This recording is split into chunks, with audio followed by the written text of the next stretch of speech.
प्रिय विद्यार्थियों, कैसे हैं आप लोग। आज के इस वीडियो में हम क्लास 12 केमिस्ट्री चैप्टर 2 विद्युत रसायन चैप्टर का बहुत ही इंपॉर्टेंट टॉपिक को पढ़ने वाले हैं, जो कि बहुत ही इंपॉर्टेंट है। तो आज के इस वीडियो में हम अपचयन विभव, आक्सीकरण विभव, सेल विभव, मानक आक्सीकरण विभव, मानक अपचयन विभव और मानक सेल विभव, आज की वीडियो में हम इन 6 टॉपिक को अच्छी तरीके से क्लियर करने वाले हैं। तो वीडियो थोड़ा लंबा हो जाएगा, लेकिन वीडियो में लास्ट में रहेंगे आप, तो आपको ये टॉपिक अच्छी तरह समझ में आ जाएगा, जो कि हमारे बोर्ड एग्जाम के लिए बहुत ही इंपॉर्टेंट है। तो वीडियो में लास्ट में आए, वीडियो को स्टार्ट करते हैं। अगर आप वीडियो पे नए हैं तो वीडियो को लाइक कर दीजिए, चैनल पे नए सब्सक्राइब कर दीजिए, बेल आइकन को प्रेस कर दीजिए, क्योंकि बोर्ड एग्जाम के हर सब्जेक्ट का हर इंपॉर्टेंट टॉपिक का वीडियो आपको इसी में डेली मिलता रहेगा। तो आइए वीडियो को स्टार्ट करते हैं। देखिए, अपचयन विभव क्या होता है, पहले हम पढ़ते हैं अपचयन विभव होता क्या है। देखिए, जो अपचयन विभव होता है, क्या होता है, किसी इलेक्ट्रोड द्वारा इलेक्ट्रॉन ग्रहण करने की जो क्षमता होती है उसे अपचयन विभव कहते हैं, और उसे ई रेड से प्रदर्शित करते हैं। देखिए क्या होता है अपचयन विभव, जैसे कि देखिए, अगर आपने गैल्वेनिक सेल पढ़ा होगा तो आपको मालूम होगा, इसमें क्या होता है, एक में ऑक्सीकरण होता है, एक में अपचयन होता है। तो देखिए, हमारा दो विलयन है, जो कि विद्युत अपघटनी विलयन होता है। इसमें हमारा दो इलेक्ट्रोड लगा रहता है। यहाँ से देखिए क्या होता है, जहाँ पे एनोड जो होता है, यहाँ से क्या होता है, यहाँ से इलेक्ट्रॉन क्या होता है, त्याग देता है, ये ऑक्सीकरण होता है, और यहाँ पर अपचयन होता है। तो जो अपचयन होने की क्षमता होती है, इस इलेक्ट्रोड की जो अपचयन करने की क्षमता होती है, यानी कि इलेक्ट्रॉन ग्रहण करने की क्षमता होती है, वही होता है अपचयन विभव। यानी किसी इलेक्ट्रोड द्वारा इलेक्ट्रॉन ग्रहण करने की क्षमता को अपचयन विभव कहते हैं। तो इस इलेक्ट्रोड का, जो ये इलेक्ट्रोड हमारा है, इसके द्वारा इलेक्ट्रॉन कितना ग्रहण किया जा सकता है, उसकी क्षमता को ही क्या कहते हैं, हम अपचयन विभव कहते हैं। क्या कहते हैं, अपचयन विभव। और इसे ई रेड से प्रदर्शित किया जाता है, ये होता है अपचयन विभव। अब आगे देखिए, आगे हमारा क्या है, आगे हमारा है ऑक्सीकरण विभव। तो देखिए, ऑक्सीकरण विभव क्या होता है।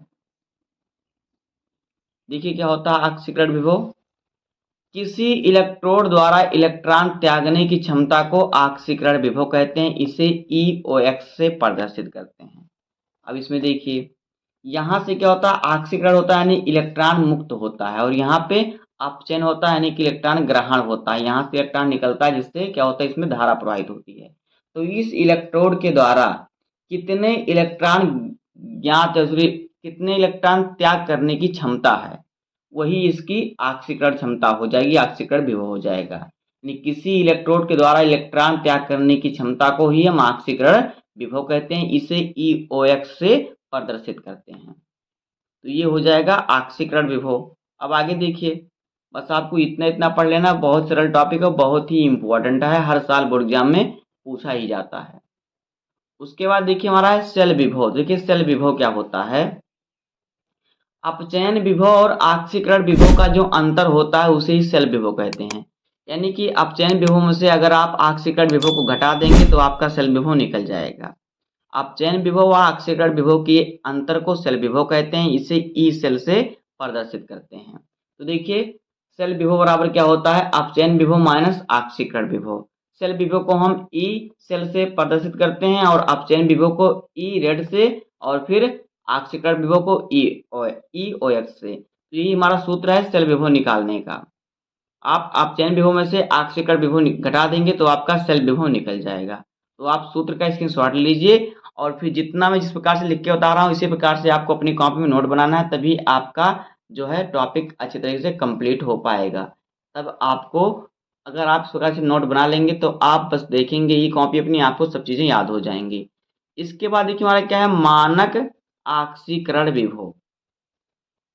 तो देखिए, मानक ऑक्सीकरण विभव क्या होता है, ये भी बहुत ही इंपॉर्टेंट टॉपिक है हमारे बोर्ड एग्जाम की दृष्टि से। तो देखिए क्या होता है मानक ऑक्सीकरण विभव।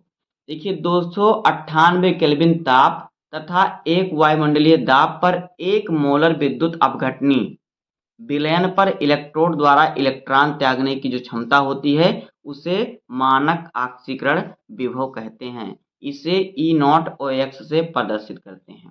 देखिए, मान लीजिए कि ये जो विलयन हमारा है, ZnSO4 का विलयन हमने लिया, क्योंकि ये जो है विद्युत अपघटनी पदार्थ है। तो इसका विलयन जो है, इसका ताप होना चाहिए 298 केल्विन ताप, यानी 25 डिग्री सेल्सियस लगभग। तो 298 केल्विन ताप हो और फिर इसका दाब हो 1 वायुमंडलीय दाब यानी 1 एटमॉस्फेयर दाब, और इस पर जो हो 1 मोलर विद्युत, इसके जो ZnSO4 है किसकी मात्रा 1 मोलर हो, यानी 1 मोलर विद्युत अपघटनी विलयन मिलाने पर इस इलेक्ट्रोड के द्वारा कितने इलेक्ट्रॉन त्यागे जाएंगे, तो उनकी जो क्षमता होगी वही होगी क्या, मानक ऑक्सीकरण विभव। इसे E0OH से दर्शाते हैं। एक बार फिर से पढ़ लेते हैं कि 298 केल्विन ताप यानी कि जो विलयन हमारा है उसका ताप होना चाहिए 298 केल्विन ताप यानी 25 डिग्री सेल्सियस तक लगभग, और वायुमंडलीय दाब होना चाहिए 1 वायुमंडलीय दाब यानी कि 1 एटमॉस्फेयर दाब होना चाहिए, और 1 मोलर विद्युत अपघट्ट होना चाहिए यानी कि जो उसमें विलयन में घोला जाए विद्युत अपघट्ट उसकी मात्रा 1 मोलर होनी चाहिए। तब विलयन के इलेक्ट्रोड द्वारा इलेक्ट्रॉन त्याग करने की जो क्षमता होती है उसे मानक ऑक्सीकरण विभव कहते हैं। इसे E0OH से प्रदर्शित करते हैं। अब आगे देखिए हमारा क्या है, मानक अपचयन विभव। तो देखिए मानक अपचयन विभव क्या होता है भाई, इसको हम पढ़ते हैं। देखिए 298 केल्विन ताप तथा 1 वायुमंडलीय दाब पर 1 मोलर विद्युत अपघट्ट विलयन द्वारा इलेक्ट्रॉन ग्रहण करने की जो क्षमता होती है उसे कहते हैं मानक अपचयन विभव। इसे E0 रेड से प्रदर्शित करते हैं। देखिए जो विलयन हमारा है इस विलयन का जो है दाब, जो ताप है होना चाहिए 298 केल्विन ताप, इसका जो वायुमंडलीय दाब होना चाहिए 1 एटमॉस्फेयर यानी 1 वायुमंडलीय दाब, और फिर इसमें जो अपघट्ट मिला हुआ है वो 1 मोलर होना चाहिए। तब उसके बाद जो ये इलेक्ट्रोड है ये कितना इलेक्ट्रॉन ग्रहण कर सकता है उसकी क्षमता को ही कहते हैं मानक अपचयन विभव, और मानक अपचयन विभव को हम E0 रेड से प्रदर्शित करते हैं। यही होता है मानक अपचयन विभव। अब देखिए मानक शेल विभव क्या होता है, तो मानक शेल विभव भी बहुत ही इम्पोर्टेंट है।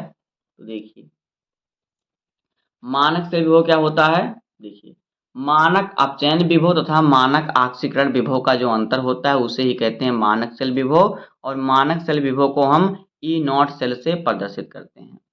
यानी कि अगर आप मानक अपचयन विभव में से मानक अपचयन विभव में से आप मानक ऑक्सीकरण विभव घटा दीजिए तो आपका मानक शेल विभव निकल जाएगा। इसका सूत्र जो हमारा हो जाएगा देखिए इस प्रकार से हो जाएगा, यहाँ पे देखिए। तो मानक शेल विभव निकालने के लिए आपको करना है, देखिए मानक शेल विभव बराबर मानक अपचयन विभव माइनस मानक ऑक्सीकरण विभव। तो मानक शेल विभव को हम किससे दर्शाते हैं, E0 शेल से। E0 शेल से हम दर्शाते हैं मानक शेल विभव को, और फिर मानक शेल विभव बराबर होता है मानक अपचयन विभव यानी E0 रेड माइनस मानक ऑक्सीकरण विभव यानी E0OH। ये होता है सूत्र मानक शेल विभव निकालने का। तो दोस्तों ये हमारा जो था क्लास 12 केमिस्ट्री जो चैप्टर हमारा है विद्युत रसायन, उस चैप्टर के ये बहुत ही इंपॉर्टेंट टॉपिक थे। उम्मीद करता हूँ कि आपको वीडियो पसंद आया होगा और यह टॉपिक समझ में आ गया होगा।